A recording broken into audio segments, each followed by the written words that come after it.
يا أخي أكبر غلط أنك ترفع الشخص يملك الأموال ولا يملك الأفعال. أيوة. ما فاد رفيق ولا فاد محتاج، همه فقط الظهور الإعلامي والمحافل والسنابات والفلاشات والشيلات، وجاكم كحيلان وراح كحيلان. كحيلان والله اللي يقلع الدين، كحيلان والله اللي لا جاه رفيقه ضايق رجع يبتسم. صدقت. فلا بد للناس انها تعطي كل واحد حقه. الطيب تنصفونه والردي لا ترفعونه.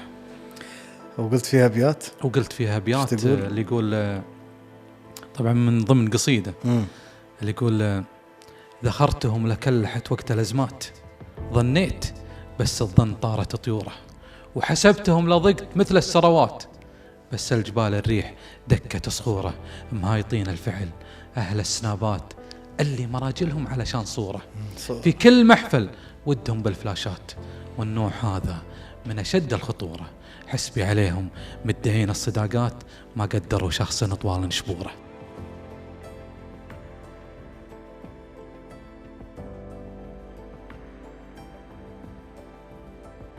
أحييكم ورحب فيكم في أولى حلقات بودكاست أكيد. الأكيد أن في كل إنسان وحياته محطات، وهذه المحطات ممكن تكون في البدايات أو في المنتصف أو حتى في أواخر حياته.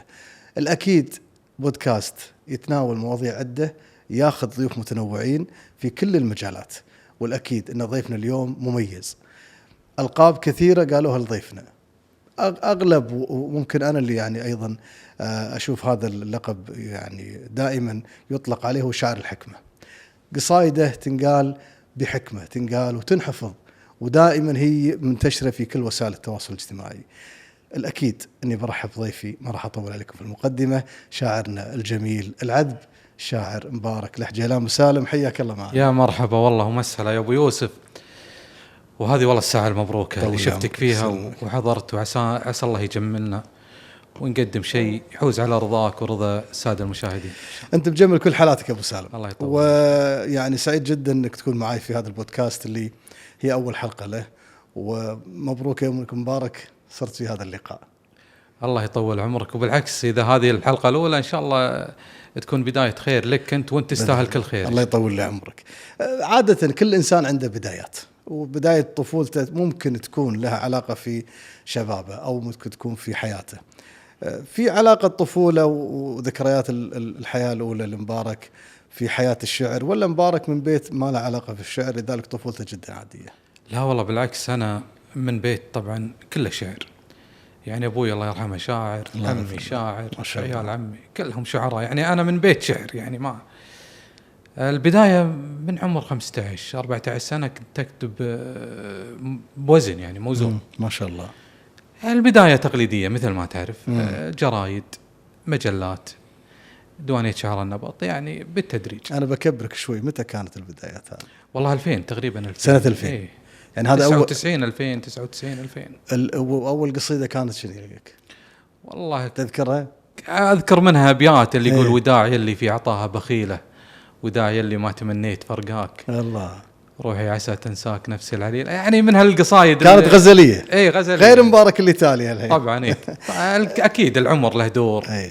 والتجارب لها دور، واي شاعر في بداياته لا خذها قاعدة انه يتجه للغزل. ليش؟ أي. لانه ما تمرس في الحياة، ما عاش تجربة عشان يكتب حكمة ولا يكتب، فبديهيا يعني اي شاعر بدايته غزل.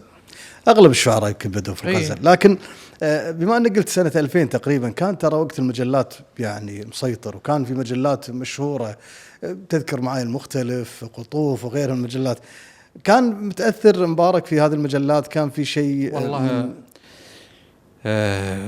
طبعا كنت متأثر جدا، يعني ما كنت أنا ما الله يذكرهم بالخير جميعا، نايف الرشيدي ولا وضوح عند فايز الزعل ولا وأنا طبعا والله أني يعني بعد هالعمر لهم حقهم يعني وله وأعذرهم. يعني يمكن ما كانت في وسيلة إعلامية نفس الحين، ما كان فيه إلا المختلف أو وضوح. صح. أو ما كان فيه يعني، وكانت زحمة شعراء بالضبط. فأنتوا حظك عاد، أنتوا نصيبك، أنتوا حظك. تقصد للنشر يعني؟ للنشر أو إنهم يقدمونك كنجم. أنا للأمانة ما قدموني كنجم يعني. ولهم وجهة نظر طبعا واحترمها. كانوا ينشروا لي يعني كل شهرين مرة، والشهرين هذه طبعا انتظرهم فارغ الصبر. بس انتظر والله إن قبل يعني كانت المختلف تنزل واحد الشهر بالضبط. قبلها بيوم تلقاني بحالة استنفار بس عشان أطالع عشان قصيتي نازل أنا نازل في المختلف. فللأمانة ما كانوا يقصرون يعني ينشرون بس على حسب، تعرف أنت زحمة شعراء، والمجلة تقريبا 60 صفحة ما أدري والله ناسيها أنا، والله ما أدري كم صفحة، لكن لهم عدد محدود. وهذه البدايات يعني. وبعدين نشر لي الله يذكره بالخير فايز الزعل، قدمني يعني مو نجم، نص نجم. عرفت اللي هذه كانت أي سنة؟ والله تقريبا يعني بداية الألفية بعد. بداية تقريبا. الجرايد كان لها نصيب بالنشر، بس ما أدري أي جريدة كانت. تعرف الجرايد ترى شكل يومي، وبعدين في صفحات خاصة حق الشعراء، وأعتقد كانت أسبوعية. الأنباء أذكر والوطن. الأنباء عند أخوي مجبل الحشاش، والوطن عند أخوي مهدي العجمي. كنت تنطرها بعد نفس المختلف؟ طبعا انطرها وإذا نزلت القصيدة تقول حاكم دولة مسكت يعني سبحان الله يعني. كان وضعها غير طعم ولها لذة ولها. إذا نزلت قصيدتك في جريدة وشفتها شو تسوي فيها إذا نزلت؟ تذكر كنت تقصصها؟ لا زالت والله إلى الآن عندي موجودة القصاصة الجريدة. نعم والله لا زالت يعني. أعتقد قبل أسبوعين قاعد أشوفهم والله موجودين للحين. أول قصيدة لمبارك الحجيلان تذكرها؟ أول قصيدة يعني في كذا قصيدة بس أذكر اللي منها اللي يقول اللي دائما موجودة يعني. وداعي اللي في عطاها بخيلة، وداعي اللي ما تمنيت فرقاك، روحي عسى تنساك نفسي اللي آخر اللي قلت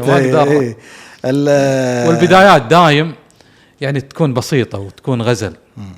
شو اللي شدك للشعر أبو سالم؟ القصيدة والكلمة ولا الشهرة والأضواء؟ لا والله ما كنت حاسب حساب شهرة ولا أدري عن الشهرة أصلا، ولا يمكن أنا تربيت في بيت شعر وحاب الشعر من كنت صغير يعني. بعدها على قولتهم كبرت العملية شوي. أيوة. قمت أبي أنشر ودي بالمختلف والوضوح لأنهم هم كانوا المسيطرين وهم. تذكر متى أول اتصال يبونك مثلا أمسية يبونك والله يعني جماهير؟ أول جمهور لمبارك الآن أنت كنت تكتب وتنشر المجلة بس ما شفت الجمهور كان القراء. أعتقد كانت في أسبوحة شعرية بالجامعة. وعادة الشعراء دائما يبدون بأسبوحات الشعرية. على طاري الأسبوحات، يمكن الأسبوحات اختفت تقريبا الآونة الأخيرة، لكن الأمسيات ممكن أيضا بعد الأمسيات قاعد تشوفها. ترى أنا ما أدري تالي مو قاعد. لا هي موجودة بس إن ما كل أمسية يعني تقدر تروح لها إذا ما هي منظمة على شكل مهرجان دولة ولا شيء مرتب يعني شيء مرتب متعوب عليه. أنا والله ماني فاضي إني أروح بشيء يعني عشوائي ولا تنظيم مو مرتب. ما إلا إذا كانت أمسية على يعني بتنظيم دولة، بتنظيم ناس لهم في التنظيم، فيها إعلانات، فيها بالعكس. الشعر والإعلام والمجالات الثانية يقولون أن فيها سيطرة من ناس على الناس، ناس ما تطلع ناس تطلع ناس. والله أبو يوسف أنت يعني متى الحين ولا قبل؟ والله أنا من عرفت الإعلام وأنا أشوف الشيء هذا. الشللية بكل مجال. ما يعني لا نضحك على بعض، حتى في المجال الرياضي بالمجال الاقتصادي لا بد إن في شللية، في ناس معينين، في ناس جروبات معينة فموجودة. بس أعتقد أنها بالوقت الحالي لا ما أدري. أنا والله إني ترى بعيد عن الساحة يعني. تعرف اللي ماخذ جو بروحي، ما شغل بحد. أنا عشان كذي أبو سالم تعمدت استضيفك، أنت إضافة للأمانة، لكن قاعد أشوفك لقاءات تلفزيونية أكثر ما أشوفك لا أمسيات ولا أشوفك. ما أدري إذا عندك تحفظ على الأمسيات مثلا. لا بالعكس ما عندي تحفظ ولا عندي، لكن أنا ما أوافق على أي شيء والله. يعني جتني شنو شروطك مثلا؟ شنو يعني من شروطك؟ أنت إعلامي وتعرف إذا ما كانت منظمة تنظيم صح أنت تعرف شلون التنظيم، ما تكون على مستوى الدولة، تكون على مو شرط مستوى دولة، على الأقل يكون الراعي يعني عنده خلفية عن التنظيم، في إعلانات، في شيء أنت تروح له تضمن أن في حضور. الحضور من وين يجي؟ إلا من الإعلانات والناس تجي. شاركت خليجيا شيء؟ إيه كثير والله، شاركت بالسعودية، شاركت في عمان، شاركت في الإمارات، كثير مسيات يعني. تعبت مشوارك الشعري؟ والله شوف سبحان الله ما تعبت، ما في تعب. يعني ما تعب من أي ناحية يعني الجمهور، كثر الطلبات، التواصل مع مبارك نبيك بالأمسية الفلانية، مبارك نبيك كذا.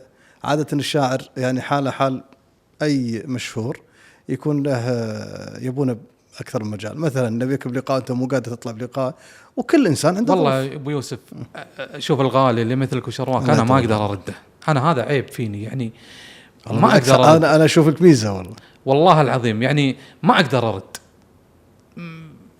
لكن المشكلة اللي أعاني منها إن لازم أكون بالفورمة، لازم أكون أكتب جديد دايم، وأنت تعرف مرات الواحد عنده ظروف ما يقدر يكتب يعني دايم، لكن مو كل لقاء أنا أروح له، مو كل أمسي أنا أروح له، أنا أشوف منو اللي قدامي، منو اللي بيحاورني. حلو.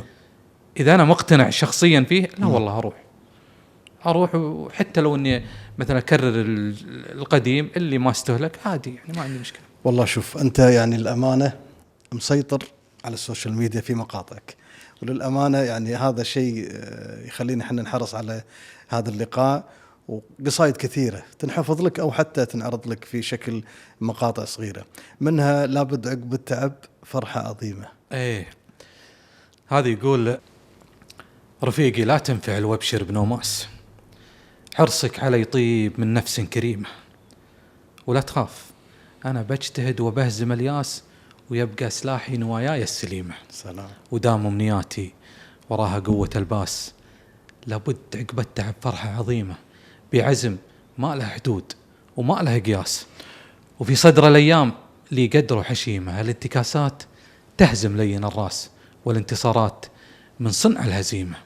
رفيقي لا يزعجك حاقد وبلاس، ما ضيع المجتمع غير النميمة، والناس ويلقوي معروفة الناس، لو الضعيف يجاهد من صميمة. سلام. بتشوف الإحباط والصدة والإفلاس، لعطيت شخص انكسر بك ربع قيمة. الله.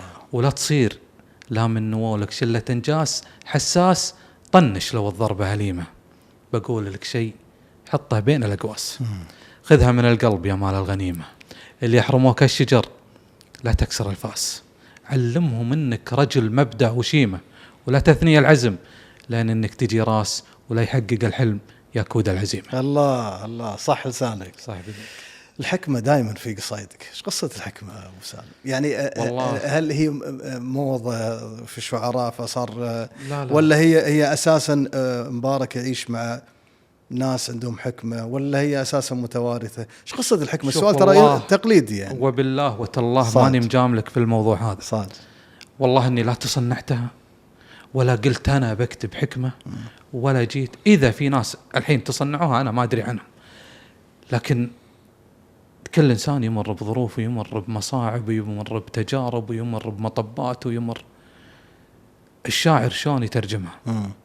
أنا لما أمر بشيء على قولتهم غامت صدري أبى أطلع، بفضفض بقصيدة، بقول شيء، لما أنخذل، لما أشوف واحد واقف معاي وأشوف واحد خذلني وأشوف تمر في بالي أشياء كثيرة أترجمها بقصايد. القصايد هذه قلت قصيدة حبوها الناس، قلت الثانية مشت، الثالثة مشت، هي تجارب هي صارت لي يعني، ما جبتها أنا من خيالي، هي تجارب. ولا انطلبت منك يعني، أنت شفت فلان سولف السالفة وانت ترجمتها مثل القصيدة، هذه تصير معك؟ تصير، صارت معي كذا مرة. ما هي كل القصايد حكمة، ترى فيها غزل وفيها الموضوع اللي قلت عنه، إن في واحد يسولف لي عن سالفة أنا تأثرت فيها كتبتها، اللي من ضمنها اللي يقول أول كريم وشخص طيب ومحبوب. هذه ما هي عني، هذه عن إنسان موجود حي للحين ما زال موجود، تأثرت فيه حيل وكتبت عنه.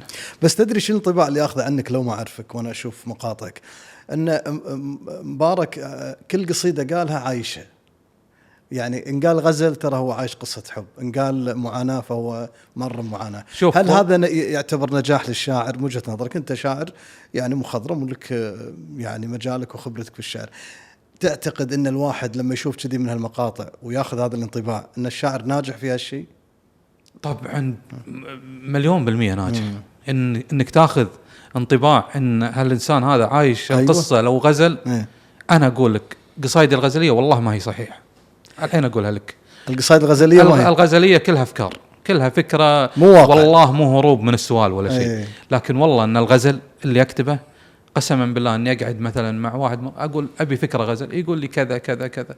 يعني مثلا قصيدة البحر دايم يستمع شكواي لا مني كتمت. يا أخي أنا إنسان ترى ما أحب البحر، يعني أقول لك يا صدق بس كتبت عن البحر ووصفت البحر وحزنتني حيل، بعدين ابتسمت حزنت سبت صدها ضحكت لجل أيامها بيام. هذه كلها ما هي صحيح، لكن أعذب الشعر أكذبه. أعذب الشعر أكذبه. الحكمة والقصايد الباقية لا والله أنا بقولها لك وبكشف السر.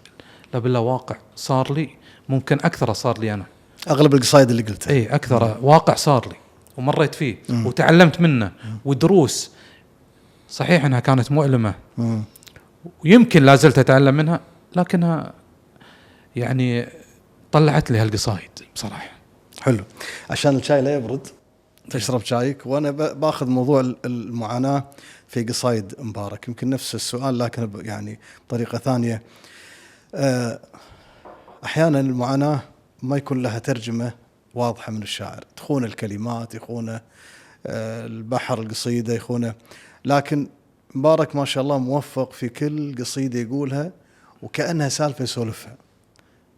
هذا مبارك ولا مبارك متأثر في شاعر معين قديم مثلا؟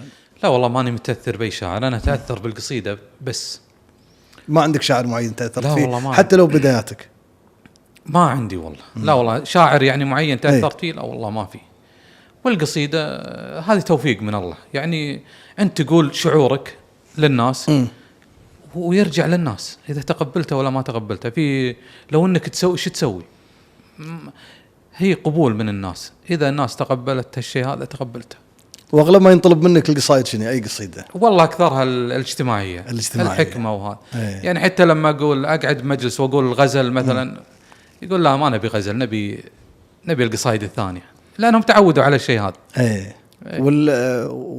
والطلبات الواحد يطلب قصيده، يطلب شيء لنفسه. يعني انا اتوقع عندك ملاحظه على موضوع الطلبات، ما تعطي أحد قصيدة أو ما تكتب أحد قصيدة. لا شلون ما فهمته والله. يعني واحد يقول لك والله أبي لي قصيدة مدح بها بقولها بفلان اكتب لي إياها. لا مستحيل. مستحيل. إذا أنا ما الرجال ما أعرفه ولا شلون أكتب فيه وأنا ما أعرفه. قاعد أجامل نفسي أصلا، قاعد أضحك على نفسي. المدح باب من أبواب الشعر اللي أنا أحبه صراحة. أحب. ممتاز. مو شرط إني كاتب عليه يعني أو إني كتبت كذا قصيدة الناس تستاهل. بس أنت اللي قايل فيهم، مو مطلوب منك. أنا قايل فيهم عن قناعة. يعني. بس لما تنطلب منك ما تكتب. لا صعبة مستحيل. يعني يجيني واحد يطلب مني قصيدة يقول لك والله أنا ودي بقصيدة، بقول له أنا ما أعرفه شلون أكتب فيه بس هذا ردي له. طيب. واحدة من القصايد اللي ودنا نسمعها بهذا اللقاء، طول بك البعد يلي ما أتمنى سواك. هذه غزلية ترى. هذا عشان أنا عشان أغير يقولون بس حكمة عطنا غزل. بس نبي نسمع إن شاء الله نكتفي فيها لأن أنا ودي أقول غير الغزل صح. طيب نسمع منك هذه. يقول طول بك البعد يلي ما تمنى سواك، علاجي أنت وغيابك لو دقايق يسم، مشتاق لك حيل والله لا يبين غلاك، وكأن وجهك اللي شفت البشر يرسم.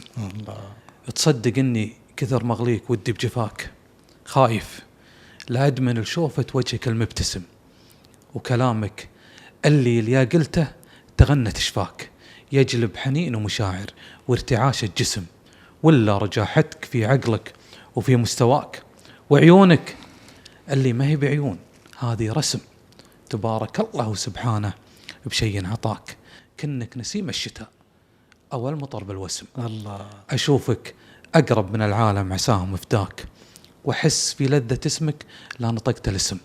مرة أقول أتركك، مرة أدور رضاك، ولا جيت أصارحك لا قادر ولا بي نسم. يعني أنا بين بعدك ولا أكمل معاك، أتعبني هذا الأمر يا ليت لو ينحسم. أو عاد تدري طلبتك، خل هذا وذاك، تعال رتب حياتي شوفني من قسم. الله الله الله الله. عشت هالقصيدة ولا هي من رسم الخيال؟ هذا ردا على سؤالك قبل شيء، مو شرط انها مو شرط انها حقيقة. إيه بس الغزل مطلوب والناس تحب الغزل. التقليدية في الشعر أبو سالم والأداء والخروج عن المألوف في طريقة القصايد فترة من الفترات انتشرت، فإنه والله مثلا هذا الطريقة اللي الشاعر الفلان خذ منها أكثر من شاعر قاعد يطلع فيها بنفس الطريقة. هل التقليد يقتل الشاعر ونجوميته ولا؟ أكيد إذا كان كوبي بيست من شاعر معين بطريقته مثلا. وشون بطريقته؟ يعني بطريقة إلقائه، بطريقة مثلا ما لأنك أنت إذا سمعته راح تذكر الشاعر فلان. أنا أحب الشاعر يكون له أسلوبه الخاص، مدرسته الخاصة، إلقائها الخاص، حتى كلمات قصيدته له. يعني أنا في كذا شاعر أعرف أن هذه القصيدة لفلان، أعرفها من غير ما تسمع أو من غير ما أسمعه هو، يعني تعطيني أقول هذا اللي كاتبها فلان. فأحب الشاعر يكون له نهج واضح خاص فيه، ما يقلد ولا يتصنع، والتوفيق والنجاح من عند رب العالمين سبحانه. الكويت ولا السعودية ولا قطر ولا دول الخليج عموما، وين تشوف الشعراء لهم الحظ الأوفر في الظهور والشهرة طبعا والقبول والانتشار؟ طبعا يعني كل ديرة فيها الزين وفيها كل الشعراء زين، بس الانطلاقة الشعراء أكثرهم ترى كانوا من الكويت أكثرهم. يعني مثلا فهد عافت، نايف صقر، سعد الرشيدي الله يرحمه، كلهم كانوا انطلاقتهم الكويت كانت هي الانطلاقة. لكن بكل دولة هذاك في البدايات، هذا في البدايات. لكن حاليا لا، يمكن الوضع الحين اختلف. لا اختلف حاليا خلاص، يعني حتى وسائل الإعلام اختلفت، يعني خلاص ما في، يعني مو نفس قبل كانت في مجلات قوية، في برامج، في هلا فبراير، في يطلعون من الكويت شعراء الخليج. لكن الحين ما يعني نرد نقولها، يعني وزارة إعلامك في جيبك خلاص، اللي هو تليفونك. واكبت أنت وزارة الإعلام الجديدة أو تليفونك بأنك تظهر بسناب وتظهر بإنستغرام تظهر بتويتر، تحاول تجاري كل المتابعين، ولا في عندك واحدة منهم أقوى من الثانية؟ مثلا سناب أقوى من تويتر ولا تويتر أقوى من؟ لا والله عندي الانستغرام هو اللي تفضله أنت. أفضله حيل صراحة. سبب؟ ما أدري، أحب هالبرنامج، يعني ألقى نفسي فيه. وتويتر، تيك توك، وسناب سناب بس يعني خفيف مو حيل يعني. والتفاعل أكثر صاير على انستغرام وتيك توك. تيك توك أكثر. أرجع للموضوع الحكمة، أنا بركز عليها أكثر، لأن اللي حتى لو يبحث بإنستغرامك حسابك إنستغرام يشوف أكثر المقاطع فيها قصايد مبارك اللي فيها حكمة، فيها نصح، فيها كلمات تتكلم عن حياة، اختزال، أو يعني وكأنها معاناة عن شخص معين. هل هذا هو متعمد من مبارك، لأن مبارك هذا اللي الجو اللي انشهر فيه، ولا هو غير متعمد؟ شوف أنا بقول لك شغلة، أي واحد ينجح بمجال معين لازم إنه يركز عليه صراحة. أنا قالها لي واحد مو صغير بالعمر، وإعلامي يعني وشاعر كبير، يعني مو سهل. قال لي أنت نجحت في النمط هذا، ترى ما راح تنجح بأي نمط ثاني. يعني هي نصيحة وانت أخذت منه طبعا. قال أنت وين لقيت نفسك؟ قلت أنا لا، يعني أحس نفسي بالقصائد الاجتماعية، بالحكمة، بالنصايح. قال لي خليك على نهجك اللي أنت تحبه. شفت الهواية شلون؟ كل واحد له هواية معينة. بالضبط هذا نفسه الشعر. أنا وين ألقى نفسي؟ أنا ألقى نفسي والله بالقصائد الاجتماعية، بلقى نفسي بقصائد الواقع نوعا ما، يعني بالحكمة. هذا هو يعني. تدري ليش أبو سالم؟ لأن أنا شفت مثلا الشعراء مشهورين بالغزل، فلما يجي يقولوا حكمة، أنا كمتلقي، أنا نواف وطالع مثل أي واحد يطالع، ما تقبلها أكثر ما تقبل الغزل. القصايد اللي هو انشهر فيها. هذا الطابع هو اللي انفرض على الشاعر، ولا الشاعر هو اللي اخذ هذا الشيء؟ انت قاعد تقول انا سمعت النصيحه اي نعم وخذيت هذا الطابع. لا هو مو لا هو مو فرض ابو يوسف. صدقني لو اني اقول لك قصيده وصف غزليه ما راح تقبلها مني، ما راح تقبلها، لان انا اخذت الطابع شفت شلون؟ قلت لك انا مره في مجلس قلت قصيده غزليه، قالوا لا ابو سالم نبي من قصايدك. من قصايدك يعني شنو معناها؟ يعني من قصايدك اللي نعرفها الحكمه والنصح وهذا. خلاص انا لقيت نفسي بهذا الشيء. ليش اغير يعني اروح الوصف الغزل اللي فيه وصف وكذا كذا. انا ما احب يعني هذا النوع من القصايد. ما كتبت قصيده وصف حتى لو وصف. لا حتى لو بكتب غزل تلقى الغزل الذرب العفيف ولا كتبت قصيده فيها وصف. كتبت وصف كتبت كامل. بس ما هو غزل يعني مثلا يعني المدح ترى يعتبر وصف. قصايد المدح يعتبر وصف. وصفت فيها اكتب وجيد الوصف، لكن مو بالغزل طبعا اكلمك. يعني وصف مثلا كتبت قصيده مره في ناقه، في نياق واحد من الربع، كتبت وصفت من الى ما شاء الله. وانا لا راعي نياق ولا اني ما عندك لا نياق لا ما، بس اني اجيد النوع هذا من الشعر. لكن انا القى نفسي في القصايد الاجتماعيه وقصايد الحكمه. رفيقي الغالي والايام قدام. شوف يحز بنفس اي واحد ان رفيق العيش والملح يتغير عليه بيوم وليله. ايوه ليش تغير عليه؟ مسك منصب، اخوه مسك منصب ويتغير وينقلب انسان ثاني. هذه القصيده جت من هالموقف. يعني هذا فعلا موقف مريت فيه؟ هذا طبعا موقف، هذا تمثلني القصيده هذه يعني صايره فيني. نعم. شو تقول رفيقي؟ يقول رفيقي الغالي والايام قدام، ازعلتني واشعلت فيني وقايد، يحز في نفسي معك ذيك الاعوام اللي قضيناها بضحك وقصايد. لا تفرح بوضعك، ترى سود الايام بكره اللي دارت تشوف النكايد. خسرت لك غالين ورجال حشام، ومنولا لضقت كانوا سنايد. تقول انا مشغول والعالم ازحام، وتوعد ولا به من وعودك فوايد. انا حسبتك بالشدايد لي حزام، واثرك معور ريح وقت الشدايد. عيب الرفيق يجيك ويرد منظام، والله ما هي من سلوم وعوايد. وعندي نصيحة من قبل عينك تنام، راجع ملفك لاحتضنت الوسايد، وتأكد الدنيا محطات وارقام، وان الوفا والمرجلة شيء كايد. الحمد لله انك ما قلتها فيني. لا انت تستاهل المدح. الله يعزك يرفع قدرك. بس سالم اللي انقالت فيها القصيده، لان القصايد ما تروح والمقاطع مشهوره وتثبت شوف انا اثرت فيه، صار شيء عقبها انا ما ادري عنه.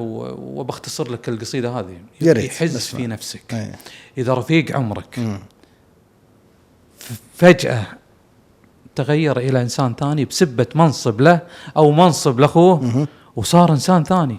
اللي كان يقول لك ويواعدك باشياء وكذا كذا، فجأة صار انسان ثاني. ما تبي تفصل انت بالقصة؟ لا ما ابي افصل ولا بيذكر اصلا، ولا ما نبي احنا اسامي. لكن القصة الحقيقية شنو هي؟ هذه القصة الحقيقية، ان شخص عزيز عليك، شخص عشرة عمر تغير بسبة منصب زائل يعني. وفعلا زال المنصب، ابشرك يعني هو زال والمنصب زال. هو اللي خسر. فانا اوجه له رسالة او اوجه لي، ترى ما تبقى الا الصداقة ولا تبقى الا السمعة. والله العظيم لو انك توصل القمر والله ما تبقى الا سمعتك الطيبة. صح. وتبقى الصداقة ويبقى الوفا بين الاصحاب. هذا اللي يبقى، غيره كل شيء فاني في الدنيا. تأثر ولا ما تأثر اللي انقالت فيه؟ ما ادري والله، ولا بس الوكاد انه وصلت له. هذا الوكاد تأثر، والوكاد انه زال منصبه. الوكاد انه طيب الله يرزقه. اللهم الله يرزقه والله يوفقه، هذا اللي نقوله. لكن انت انجرحت للاسف يعني. اي والله للاسف. وانجرحت من غالي، ما انجرحت من شخص. اي اكيد، لو انه ما هو غالي ما انجرح منه. وانا اقول لك لما تنقال قصيده وتناقلونها ويحفظونها وتنتشر، يكون اللي انقالت فيه القصيده حتى لو ما باشرك فيها، انا اتوقع ان كل ما يشوفه يتألم اذا هو يحس. للامانه تراها القصيده يعني ما حد يدري انها في فلان. حفظت اخوتنا وصداقتنا. حفظت الود اللي بيني وبينه، يعني كل يسمعها، لكن هو يدري انه فيه، لكن يمكن الناس ما تدري، ما حد يدري لأنه من واجب الأخوة والصداقة اني ما شهر فيه. اصيل يا ابو سالم.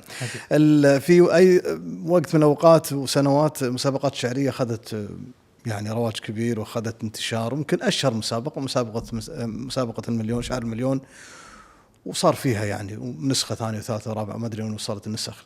مبارك العاشره. اي نسخه شارك فيها مبارك؟ الخامسه. ايه. وين وصلت فيها؟ وصلت ل 24. هي شوف البرنامج طبعا هو برنامج كبير، لكن ما نجامل. شنو ملاحظاتك عليه؟ ما نجامل يعني، في هو ما غيروا فيه يعني. هذا العيب الشرعي يعني. هم نفسهم اللجنة نفسهم حتى الموسيقى نفسها كل شيء يعني المفروض انهم يغيرون يتطورون شوي. فصار يعني شنو صار ملل او الناس ملت من حتى جماهيريته مو نفس بداياته. طبعا يعني انت مرتاح من الكوشيه ولا تحطها وراك مره ثانيه عادي؟ لا مرتاح عادي.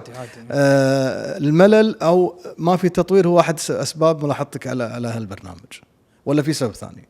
ترى اغلب الشعراء قاعد يقولون، انا سمعت وشفت لقاءات وانت شايف انه والله مثلا اللجان اللي قاعد تصير، انه والله مثلا التحكيم، ملاحظات وايد. انا ماني شاعر، لكن اللي يشوف اللقاء يعرف انه في ملاحظات جوهريه. اكيد في ملاحظات. شنو الجوهريه؟ كل الناس تدري انه في ملاحظات. مثل شنو؟ يعني شاعر المليون ما حد ينكر انه ناجح، لكن ما في تطوير نهائي، ما في اي تطوير. هو نفسهم كل نسخه نفس الشيء. ما في تطوير لدرجه انه يعني ما له متابعه، صار خلاص يعني متابعته. فهو يعني مدعوم من دوله. صح. لابد ان في عقول تديره بشكل صحيح يعني. يعني ليه متى نفس اللجنه، نفس كذا نفس المجاملات، نفس الجو العام، بس ليش بكل صراحه ليش ما في مسابقه؟ يعني مع ان في مسابقات صارت في وقته، لكن ما قدرت تجاري. خلينا نكون واقعيين يعني. في مسابقات ترى صارت، انا شفت مسابقات وانت شفت في دول ثانيه، في دول كلها دول خليجيه طبعا، لكن ما قدرت تجاري الجماهيريه لشعر المليون، ولا حتى الاضواء، ولا الانتشار، ولا شنو السبب؟ يمكن الدعم. انا اقول لك لما تجيب لي برنامج الاول ياخذ 5 مليون، ما منو اللي بيجاريه؟ منو؟ هذا برنامج يعني بدعم دوله، ما هو سهل يعني. فصعب انك لكن انا شوف فكره شاعر الرسول في قطر، بعد هذه فكره حلوه صراحه. صح. حلوه حيل. صح. يعني ما هي مكلفه، وجوائزها ضخمه. صح. وحلوه. عندك شاعر والله في برنامج في شاعر الملك او هذا بعد بدوا يعني في برامج بس اختفت ترى المسابقات. والله ما ادري، والله اني ما لا، انت شاركت مره واحده وعقب ما شاركت مره واحده وبس، ما شاركت باي مسابقه ثانيه نهائيا. هل السبب ان مشاركتك هذه، ولا عندك اسباب ثانيه انك ما شاركت؟ لا ما في،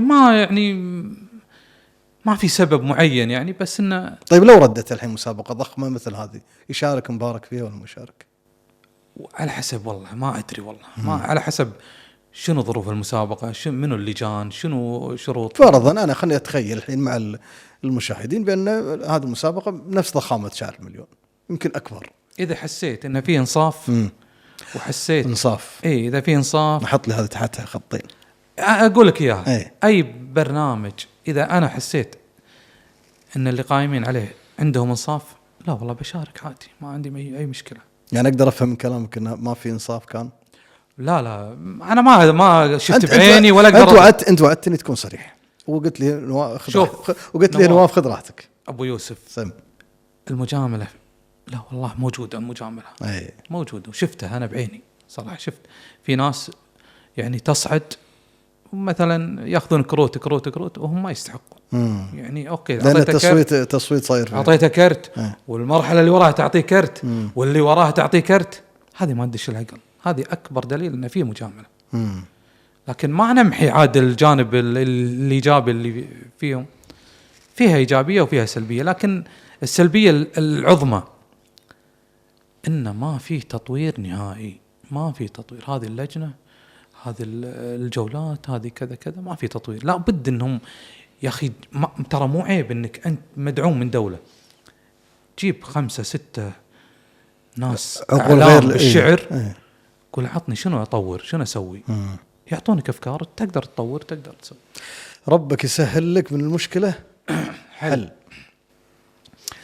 هذا اللي يقول تكفى اليوم سود الدنيا تكصل، تكفى اليوم سود الدنيا تكصل، ركعة بجوف الليل والياس خله، سلام داوم عليها والتباشير تنهل، ارفع يدينك ودع ربك وقله قله، ترى ما حد رجع خالقه ظل، لأنه رحيم وبمره الكون كله. سبحان ربك يسهل لك من المشكلة حل، لو تجتمع كل البشر ما تحله. الله. ولا تحزن العينك من الدمع لهل، الدمع في دعوة من القلب هله، والعالم أسباب من الله تنسل، الله يسخرهم الهمك تشله، به ناس فزاعه لو ذكرهم قل، وجيهم من طيبهم مسفهله، وبه ناس زهقانه من الناس وتمل، هم يحسبون بفزعة الناس علة، وترى الأمور تبين العلم والدل على البشر، يوم الفعل بلدله يجعل شخص عنده الأمر ينحل، تبطئ به سنينه ولا يغيب ظله. آمين. ويجعل شخص يترك الناس تنذل، يمر به وقت يذوق المذلة. آمين آمين. صح لسانك، صح لسانك، صح بروحك أبو سالم. يعني وصفت وصف، أنت نصحت بالقصيدة وكأنك خففت على اللي عنده معاناة وعنده كذا، أنه والله يتوجه الله سبحانه وتعالى. أكيد وأنه يشوف الجانب الديني، وترى الدنيا بخير، ترى نعم. في ناس فيها خير، نعم. والدنيا بخير. هذه الدنيا وأنا أخوك فيها الطيب وفيها الردي وفيها اللي فيه خير وفيها، فالواحد يعنز على رب العالمين سبحانه، ويتوكل على رب العالمين، ويكون يقينه بالله كبير يعني سبحانه. وكل شيء من الله. حتى الشر مرات اللي تقول هو شر، ترى خير لك وانت ما تدري. عسى أن تكرهوا شيئا نعم وهو خير لكم. سالم، الشيلات وتعرف أنها مرت موجة ما هي سهلة، انتشرت انتشار ما هو سهل، وانشهروا منها ناس سواء شعراء أو حتى أهل شيلات ومغنين فنانين منشدين، سموا ما شئت. وبعدين تنهر كده التالي. عندك ملاحظة على الشيلات؟ ليش ما أشوف مبارك بشيلات مثل شعراء ثانيين قصايدة كلها بشيلات؟ ولا أنت عندك تحفظ ولا ودي اسمع رأيك؟ بالعكس والله ما عندي أي تحفظ. وأنا ديواني الصوتي كان فيه 6 شيلات، يعني بالعكس أحب الشيلات حلوة. لكن ما يعني المشكلة إن الشيلات تراها مثل الأغاني بالضبط. يعني تعتبر أغاني أنت؟ مثل الأغاني، لا نضحك على بعض ولا نجامل بعض. هي أغنية مدام منها دش فيها لقاعات وهالسوالف، فهي أصبحت أغنية. أقول لك ما أحبها؟ لا والله أحبها بالعكس، بس ما مو كلها يعني قليل اللي يطربني. يعني فيه منشدين بالعكس أصواتهم حلوة ويطربوني وأنا أسمعهم، وهذا فن ولا فيها شيء أصلا. وانطلب منك شيء وعطيت؟ كثير والله، كثير فوق، يمكن فوق 10 قصايد انطلبت ولبيت الطلب. نعم عادي، ما عندي مشكلة. شنو اللي خرب على الشيلات؟ الجانب التجاري، بأنه والله صارت تجارية وصارت نوعا ما يعني التجاري واللي يفكر ان صوته حلو طبعا اللي يفكر ان صوته حلو يفكر ان صوته حلو. ايوه اللي هو يفكر ان صوته حلو ويحسب انه حلو. وطبعا في محسنات، انا دريت بعدين انه في محسنات في شغلات ويضبطون صوته، وهو بس يشيل وهم يضبطون صوته. صح. لكن لما تقعد معاه لايف وتقول له سمعني، تقول انت مو هذا اللي مو انت رفيجنا اللي مو ذاك. اي لكن فيه مثلا هزاع المهلكي، ناصر السيحاني، هذول شيء يعني جبار يعني صراحة. والقصايد انواع مثل ما الشيلات انواع. شيلات يعني يسمونها نقازية، يسمونها شيلات، ما ادري الوصف. انا اعرف ان بالاغاني في شيء نقازي، يمكن حتى الشيلات نفس بس في شيء وطني وياخذ له شهرة مو عادية، وكل مرة في مثل عيدنا الوطنية هالفراير يطلع في قصيدة وطنية شارك فيها مبارك وصارت شيلة وصارت. لا والله ما صارت لي قصايد وطنية كقصايد. كقصايد بس شيلة ما بس شيلة لا والله ما. إذا أغنية عادي ما عندي مشكلة. ما عندك مشاكل؟ ما عندي مشكلة. سواء أغنية ولا شيلة ما عندك أبد. ما تحفظ على موضوع أغنية؟ لا ما تحفظ. وإذا أغنية غزلية؟ ما جوهد بعد ما عادي، ما عندي مشكله والله، بس ما صار معك الشيء. ما عندي مشكله، بس منو اللي بيغني، منو اللي هذه المشكله بهذه. بس صار معك مثل الموضوع صار صار يعني انا علي بن محمد الفنان ما خذ قصيدتي بدري عليك اللوم، حلو، اي، وبدون اي شيء، بدون عقد، بدون شيء، دق عليه قال ابيها منك، قلت تم وخذها الرجال، مع العلم انه المفروض يصير في عقد واتفاق وتستفيد. والله هو قال لي ابيها منك، قلت خذها يا ابو زايد، وغناها ونجحت. ولا اخذت الوان الثانيه من الشعر، الالوان الثانيه، الوان كلمات الاغاني، ما دخلت فيها، كتبت فيها؟ لا ما يعني قصدك اذا تقصد الشعر اللي يسمونه التفعيل او الحره ولا لا والله ما كتبت فيه، اكتب نبطي مقفى هذا هو. انا ما شفت لك ولا انا حاولت لك بس ما لقيت. ما كتبت فيه. انت عندك تحفظ يعني ولا ما عندي؟ لا والله ما عندي تحفظ بجميع انواع الشعر او جميع الفنون، ما عندي تحفظ فيها.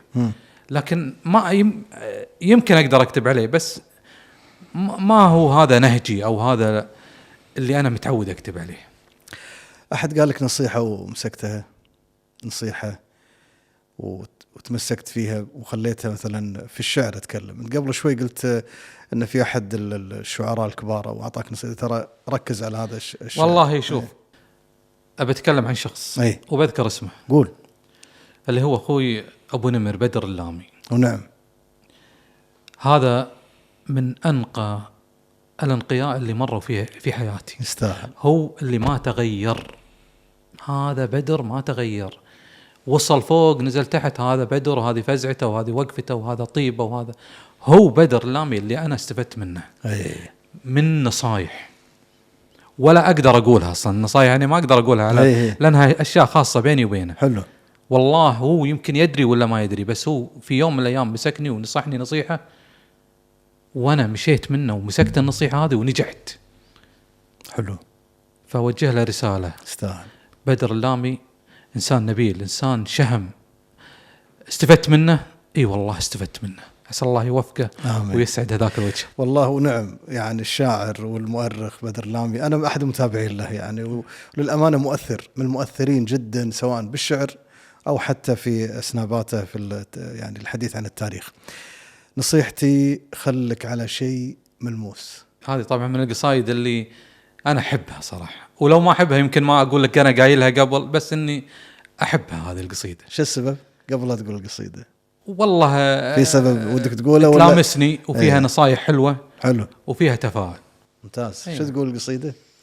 يقول نصيحتي خلك على شيء ملموس، واصدق ولو تجلس لحالك خلاوي، وترى التجارب تعطي دروس ودروس، ولا يصقل الرجال غير البلاوي. بتمر بك نكبة وعصير وشموس، وتوصل مراحل ما انت قادر وقاوي. لا تستضيق ان دنيتك حاستك حوس، صبرك ولو تكبر عليك الدعاوي. بكرة تبي تقدر على كل هاجوس، وبتشرب اللي يجيك شرب القهاوي. واهل النميمة والحكي دوسهم دوس بالصمت، ورقة مثل نجم سماوي. لا تقول وش فيني ولا تقول منحوس، قل يلا بدرب من الخير ضاوي. يا رب. وان خاب ظنك والرجا سبة نفوس، اعرف على الله ما تخيب الرجاوي. سبحانه. صح لسانك. صح بدنك. يعني قصيدة من القصايد اللي فيها حكمة وفيها نصيحة، ودائما انت تدخل الجانب الديني بقصايدك، في عندك بالعكس. اي نعم. لابد منه. لأنه هي تقدر تقول نصح أو توعية أو كل شيء من رب العالمين. لابد أن ذكر المولى عز وجل سبحانه ما تنجح بحياتك دام إذا ما حطيت الله بين عيونك، ما راح تنجح. أشوف مفرداتك في القصايد، أغلب القصايد المبارك سهلة، سهل ممتنع يسمونه، يعني لا هي من الكلمات القديمة اللي يبي لها تفسير وش يقصد والمعنى ببطن الشاعر وكذا، لا، يفهمها الجيل 2000 ويفهمها الجيل الكبير ويفهمها أي جيل. أنت متعمد ولا هي قصايدك أنت هي طالعة بهالطريقة؟ والله يعني أحب أكتب باللغة البيضاء، يعني اللي الكل يفهمها. قادر أكتب الرمزية بالشعر. أيوة. ترى سهلة وكنت أكتب فيها، لكن ألقى نفسي باللغة السهلة الممتنع طبعا، ما هو بالسهل اللي يعني لا السهل اللي تراكيبه شوي صعبة يعني، لكن مفهومة والكل يفهمها، ما يحتاج شرح يعني. يعني أبد ما يحتاج شرح.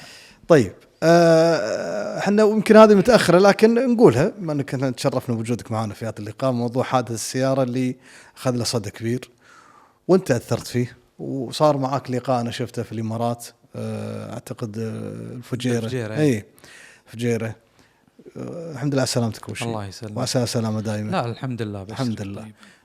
سولف لي عن الحادث والقصيدة اللي متعلقة بالحادث. والله الحمد لله الحين طبعا صحتي أحسن من قبل الحمد لله. بس يمكن يبي علاج طبيعي بعد أكمله شوي.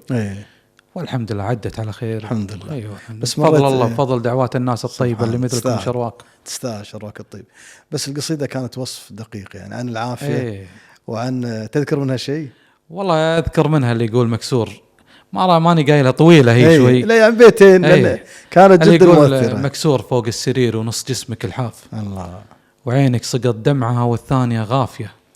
سرحان جالس تفكر بس سنين العجاف. يوم من جسمك بصحة والسما صافية. في وسط غرفة هواها بين بارد وجاف. الصمت ساكن بها وانوارها طافية. واللي يقول قاعد من الصبح وعيونك ملاها الجفاف. وقلبك ستر ضيقته وهمومها الخافية. ثم حل مسيارهم أهل القلوب نضاف اللي هم اللي جايينك زيارة يزورونك. لأن فعلا كانت الزيارة يعني هي اللي تخفف عنك، تخفف وترطب الجو يعني بصراحة. أنت ما عالجت برا الحمد لله كنت يعني لا اضطريت تعالج برا. عالجت في الكويت الحمد لله والأمور طيبة الحمد لله. اللي يقول ثم حل مسيارهم أهل القلوب نضاف ودعوات الناس بعد الله هي الشافية. سبحانه. واستأسع الصدر معهم بالهروج ألطاف. علومهم وافية وقلوبهم وافية. وما أدري شو يقول بالقصيدة بعدين يقول هذا اللي ربك كتب والله معك لا تخاف. بكرة كسورك تجي زينة ومتشافية.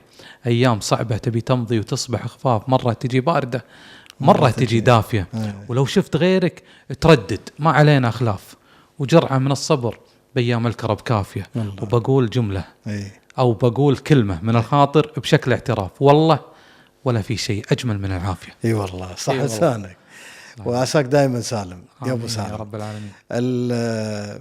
في شغله يمكن انقالت لك في لقاءاتك واكثر من لقاء شفتها الشغله هذه، بس انا بقولها لانها يعني طبيعي اي واحد يشوف قصايد مبارك الحجيلان ابو سالم يحس ويشعر بهالشعور اللي هو الحزن في قصايدك.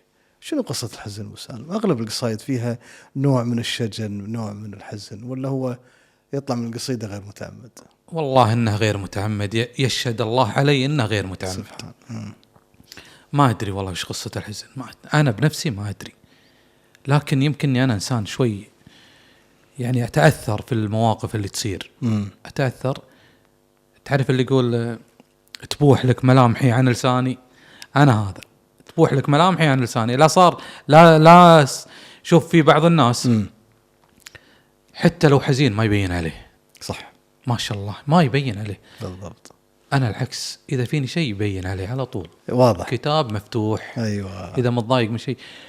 فأعتقد إن لما ألقي القصيدة وأنا قاعد ألقيها يمكن أتذكر أشياء في القصيدة هذه وهي اللي عطت الطابع أنك ممكن ما أدري. أنا ما أدري والله. يعني أنا ما أدري، لكن من الظروف من التجارب من المواقف لكن يعلم الله أني لا تصنع من يبي الحزن أصلا. الناس تدور الفرح ما تدور الحزن. صح. لكن يمكن أنا سلوبي أو انعكس علي. قبل شوي أخذت رأيك وسولفنا عن الأمسيات عن المسابقات عن الشيلات، بس أي حتى الكتب والتأليف مر بفترة المؤلفات والدواوين الشعرية خدت صدى كبير وبعدين خفت.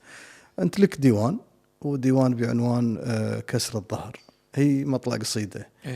هذا الديوان شلون شفت صداه؟ وهل هذا الديوان راح يشوف له أخو ثاني دواوين ثانية ولا يكتفي مبارك بهالديوان؟ والله عندي فكرة موجودة وديوان ثاني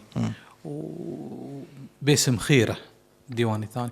وكان يعني مشار 9 اللي طاف يعني كنت ببدأ فيه يعني لا تقريبا بديت نصه بس الحادث اللي صار هو اللي أنهى المشروع شوي خلاه.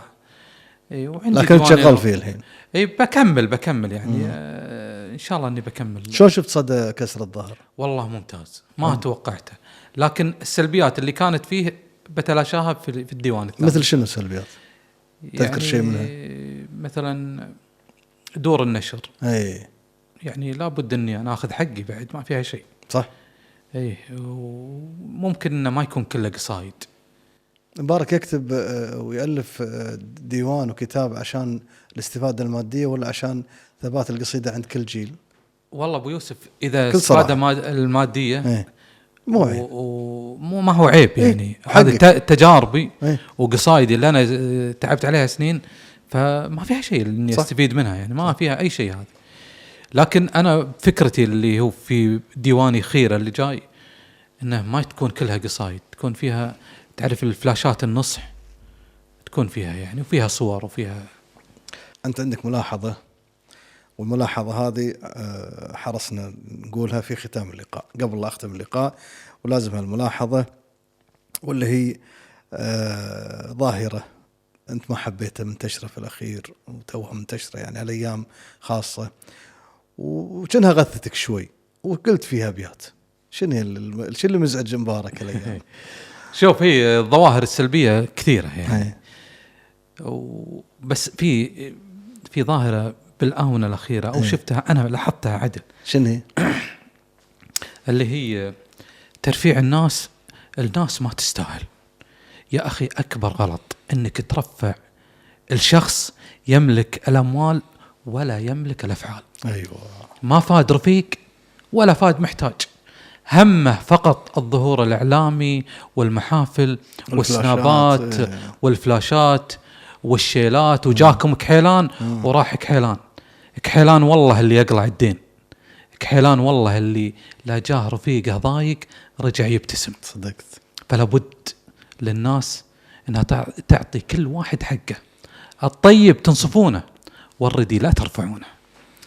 وقلت فيها أبيات اللي يقول طبعا من ضمن قصيدة اللي يقول ذخرتهم لكلحت وقت الأزمات، ظنيت بس الظن طارت طيوره، وحسبتهم لضقت مثل السروات، بس الجبال الريح دكت صخوره، مهايطين الفعل أهل السنابات اللي مراجلهم علشان صورة في كل محفل ودهم بالفلاشات، والنوع هذا من أشد الخطورة، حسبي عليهم مدعين الصداقات ما قدروا شخص طوال شبوره. الله صح لسانك، صح بدك.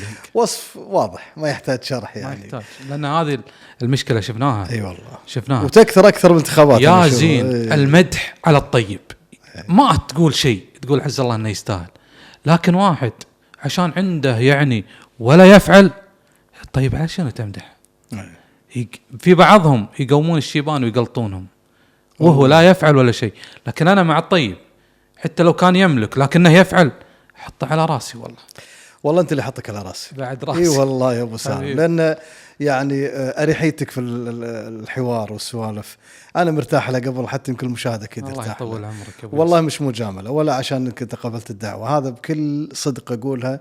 أنت قابلك الله يسلمك وعسى الله يوفقك، وما نبيك توقف. ترى الأبيات اللي تقولها والقصايد الكل قاعد يستفيد منها والكل قاعد يتناولها، وأنا أقول لك يا حتى كبار السن قاعد يشوفون قصايد مبارك ويحفظونها ويتناولونها.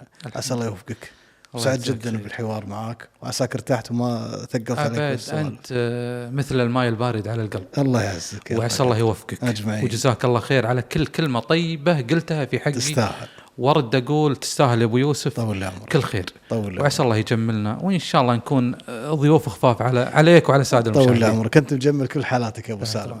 مشاهدينا احنا وصلنا معاكم الختام، والأكيد هو بودكاست أكيد أن يعني أطربنا أبو سالم قصايده وحديثه وعلى طبيعته ولا في أي تصنع، يعني هذا الجمال في مبارك يكتمل في القصايد وفي الحضور. نشوفكم إن شاء الله في بودكاست أكيد، والأكيد إن شاء الله راح يكون في الحلقات القادمة. شكرا لمتابعتكم، لا تنسون ونفرح دائما بمشاركة هذه الحلقة والاشتراك وأيضا الإعجاب. مع السلامة.